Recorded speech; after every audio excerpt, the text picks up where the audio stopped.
My spoiled stepmom lost her mind when my dad bought me a Mercedes and demanded that I give her the car. So I begged my dad to divorce her. When I was 13, my dad remarried, and his new wife moved in with us. From day one, she insisted I call her mom, even though I didn't want to. I talked to my dad, and thankfully, he took my side, but she was not pleased at all. With my dad not being home often, she got permission from him to discipline me whenever I overstepped. If I didn't do the dishes when she asked, she would take my phone and only give it back the next day. This time, I got really sick and could barely get up, but my stepmother thought I was faking it to skip school. So, she forced me to dress up and kicked me out, saying I should walk to school by myself. I cried all the way there and managed to arrive, but immediately passed out due to a high fever. My dad came home and took care of me while my stepmother lied to him about her concern and tried to stop me from going. I tried to tell him the truth, but he didn't believe me, thinking I was just hallucinating since his wife would never do that. It sounds weird, but that wasn't the worst part. The worst was whenever my dad came home, my stepmother demanded he take her out on dates and spend time with her instead of me. I really wanted to go out with them and have fun with my dad, but by then, I was too scared to speak up, so I ended up staying home while my dad took his wife out to explore the world. But on my 16th birthday, I finally found the courage to call my dad and talk about what was happening with my stepmother. He still didn't believe me,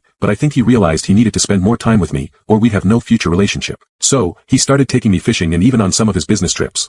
My stepmother hated this and often threw tantrums about how she needed my dad, not me. Fortunately, my dad always hung out with me, and we grew very close. He assured me I could stay in his house as long as I wanted and wouldn't have to move out at 18. As always, my stepmother argued that what he said was unfair and that the house belonged to her. My dad quickly corrected her, saying his son should always stay close to him now. I never asked my dad to leave his wife or tried to create problems between them because I saw he was sometimes really happy with her. But on my 18th birthday, she officially went too far. I was just relaxing at home, getting ready to go out and spend time with my friends. I thought my dad was on another business trip and would miss my birthday as he did every year. But suddenly, there was a knock at the door, and my dad surprised me with a huge cake in his hands. I was about to cry when he shouted happy birthday and hugged me, saying my presence was the best gift. Thank you, Dad, but he told me to get ready because he had another gift for me. He took me outside and showed me the new Mercedes he had bought for me. I was never interested in sports cars, even though I knew my dad could afford them and I just wanted a simple, reliable car that wouldn't break down. So, I was really happy and thanked him a lot.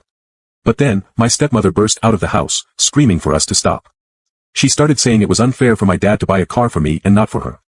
According to her, I was perfectly capable of getting a job and buying my own things, and it was she who needed help. She said my dad could make things right by taking the car keys from me and giving them to her. When my dad and I refused, she completely lost it. She grabbed a rock and threw it at the windshield, causing a huge crack. Then she smiled and said she would do it again if we didn't do as she asked.